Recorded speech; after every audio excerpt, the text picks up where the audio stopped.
Hey guys, Stivo here, and for today's video, as per popular demand, I decided it would be a cool idea to do a full playthrough of pre-E3.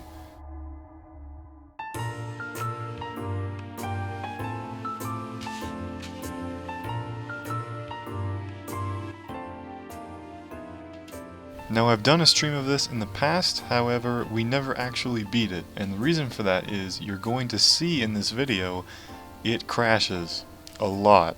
Obviously the reason for this is it's an early beta build, and the misconception about these beta builds is that they're playable, and what you people need to realize is that they're not.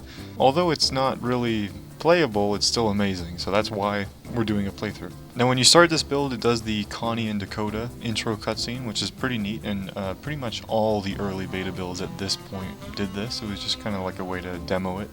And although it's really early and awesome, we're going to skip it.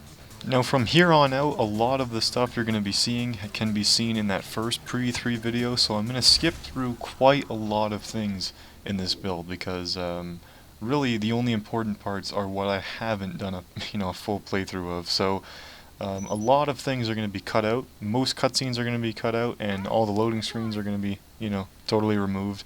And I don't want this video to be too long. So when you load into this build, as you've seen from the first video, you get to see some really early case images, so that's awesome. So here we are finally loaded into the game, and here's the really early security room. So Jesse still tells us that we need to go get medicine, so yeah, it kind of gives you an idea of where to go. You could actually talk to Brad here, which I don't think you could do in the final game, because you certainly can't stand on that bed. So the demo gives us some weapons to use, thankfully, and they give us some pretty decent things, I guess. They give us a shotgun, a lead pipe, a sledgehammer, a shovel, and of course it graciously gives us some food items. In fact, so many that you can't even fit them all in your inventory. So although this mission is in the final game, it doesn't work like this in the final game, because in the final game you can't actually go down this hallway after it's been welded by Otis. So in the final game it would make you go through the entire mall, through Paradise Plaza. But obviously, since this is very early and it's kind of like a demo, they made it completely unlocked, so you can go through Entrance Plaza. Now what I always do here is I kill Jeff and Natalie, and the reason for this is NPCs are the cause of the insane amount of lag in the stages. So when you kill them and then reload the stage with the debug menu, as you can see, the stage is running crisp. Probably 30 FPS. It's perfectly smooth. So here we can see our cases in the watch menu, and it doesn't really tell us what to do, aside from the arrow pointing roughly where to go.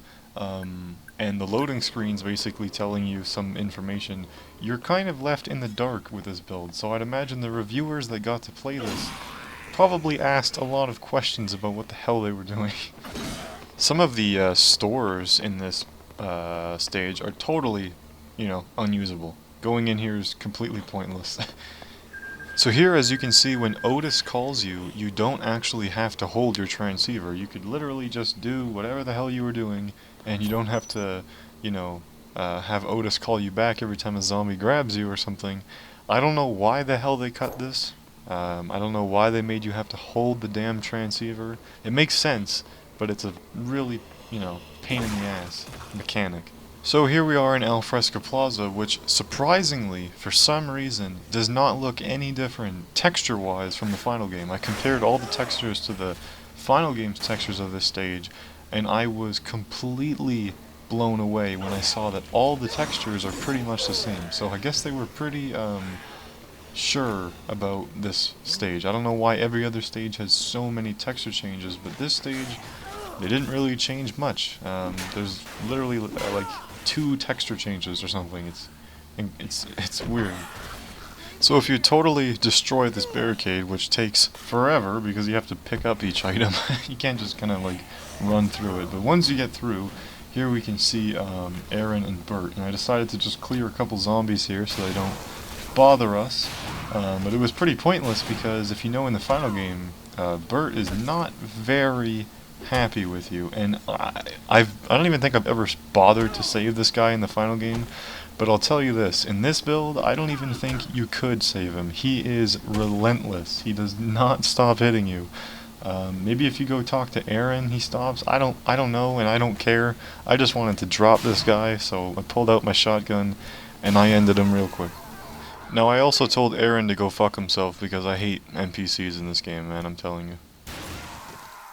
So, continuing to follow the arrow, now we have to go through pretty much the long way to get to North Plaza, which is we have to go through the very laggy food court. I don't know how it really shows in video, but it's extremely laggy in here. And there isn't even NPCs. I don't even know really what causes the lag. I'm guessing it's just an insane amount of zombies and the lighting. I don't know. But it's really laggy in here. So here we are in Leisure Park, which is not that different from the final game. I mean, it's missing the water in the ponds. Some of the unloaded stages, as you can see there, Wonderland Plaza, doesn't even really exist all that much. And some of the textures are a little bit different, but it's pretty much the final, version.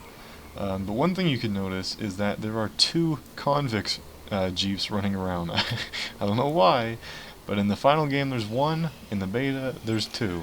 So, yeah. I decided I needed to make a bit of a prestige point here, so I decided to take a picture of this huge cluster of zombies. It doesn't even really give you all that much PP. I'm sure it gives you way more in the final game. But yeah, there's a bit of the camera mechanic and whatnot. So I actually tried to save Sophie here, and thankfully she's, pretty cooperative. So you just talk to her once and she joins you. However, as you can probably tell, NPCs are not very intelligent in this build, and people complain about them in the final game, but I think you should be glad what you got in the final game, because in this build, they literally don't work. But it doesn't really matter, because despite my best efforts at saving Sophie, here you'll notice that because this is a beta build, I crash right here. So, yeah, that's an amazing feature. So instead of doing all that shit over again, I just area jumped to Leisure Park. And that saved me about like 7 extra minutes of this video, and probably like 30 minutes in real time. So when we load into the North Plaza, it too is pretty damn early. None of the stores are in here at all. I found a machine gun here, which is a pretty good weapon. It's one-shot kill, which is insane. It only has 100 rounds. I'm not sure why it only has 100. They changed it to 150 in the final game. But yeah. So here we're approaching our destination. Definitely not our final destination. We have to go here first and then leave. So here I'm showing off that the propane tanks and whatnot do explode and stuff. They look very early.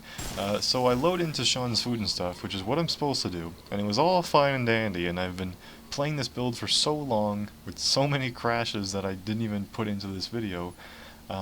And I was expecting to go and fight the boss. However, here we crashed again.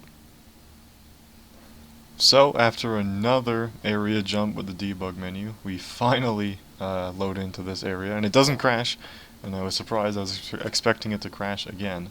And here, usually when you press B on these doors, it crashes, but it didn't this time. So now this is where the the Steven cutscene would play, but I skipped that because we've already shown it. And what's interesting is, as you can see, Steven doesn't have any health whatsoever. You can't actually really tell how long you need to hit him, but it doesn't actually take very long. That was it. That's all I had to do. And now after that cutscene that we just skipped, we finally get the pharmacy key, which means we go get Brad's medicine, or his first aid kit, whatever you want to call it. And for some reason, I guess because it's early, you can't actually use his shopping cart as a weapon. So I guess the shopping cart, weapon idea was something that was added pretty late into development. Kinda sucks. So here I picked up Brad's first aid kit, or his medicine, or whatever, and now it's time to haul ass back to the security room. On the way there, I decided to stop and check out this hallway, because something about this hallway really reminds me of the Xbox Summit build of Dead Rising.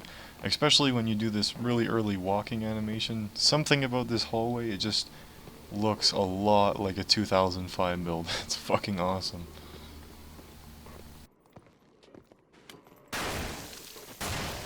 So here I've reconnected with my long-lost machine gun because we lost it in the infamous crash.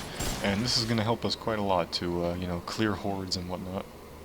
So really all that's left to do is doing everything in reverse and just walking back to the security room, and I decided to speed up a lot of the footage because it's essentially pretty much what you've seen, you know, the first time going to North Plaza.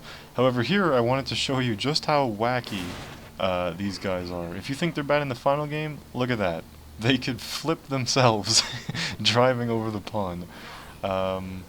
Yeah, so if you're complaining about the final game, they're not any better in the beta, so I think you should be happy with how bad they are in the final game. So here I skipped through, you know, the food court in Alfresco Plaza, and we just got right to our final stage that we really got to run through, which is here. And as you can see, Jeff and Natalie actually managed to find each other on their own. You know, so kudos to them. But I think these are two of the worst survivors in the entire game because they do not work. I literally like had to clear a path for them just so they can finish talking, so that I could actually prompt them to save them. So I had to like kill every zombie here just to talk to them. Now the issue with them is that Jeff, he actually walks around and he'll follow you, but Natalie doesn't want to go anywhere. So if you actually want to make Natalie follow you, you actually have to hit her with a lead pipe or something like this. The only issue is every time you do that, you risk killing her. So as you can see, her health is like red on the screen, so she's about to die. So I knew I better give her these chips, but I couldn't because you can't actually give NPCs any items. So yeah, I was kind of in a pickle here because, you know, Natalie's about to die, but I really wanted to try to save them, so I did everything I could. So yeah, you're about to see how difficult it truly is to save them.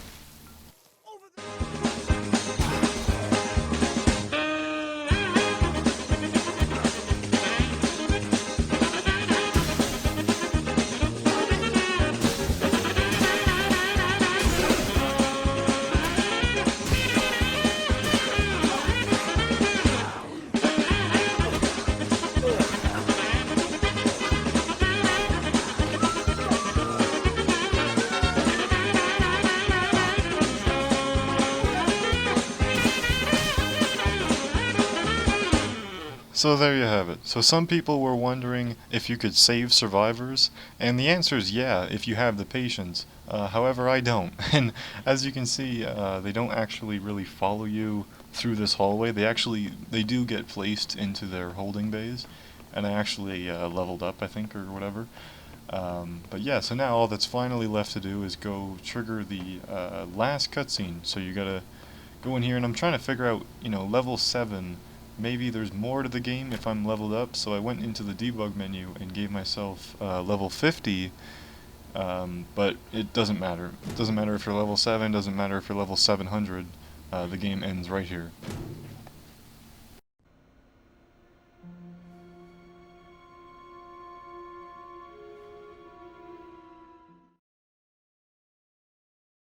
So there you go. So I want to thank everyone for watching, and I really want to thank all the new subscribers that have, you know, recently joined. There's been a huge influx of subscribers, so I just want to say thanks for that, and I hope you enjoyed the video.